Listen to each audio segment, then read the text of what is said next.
ना कर लेता। अगर वो लड़की को पसंद नहीं है या फॉर दैट मैटर कि वो लड़की के शाया निशान नहीं है, आप फ़र्ज़ करें कि आपके पास एक लड़का आता है कि मेरी कैटरीना कैफ से, दीपिका से शादी करा दो, तो फिर आप क्या करेंगे? अगर ऐसे होता होता तो आमिर खुद ना कर लेता।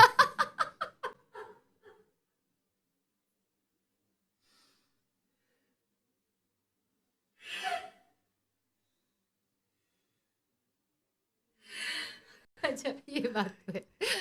इसमें देखना पड़ता है जी। देखिए, बराबरी को।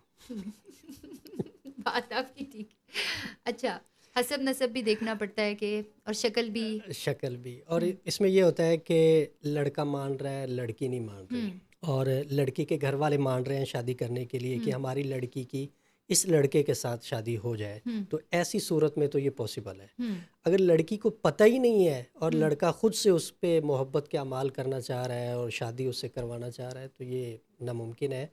बहुत सारे आमिलीन हैं इस तरह के केस पकड़ के वो लाइन में लगा लेते हैं, लेकिन लेकिन इसमें होता वो नहीं है, होता नहीं होता है। नहीं।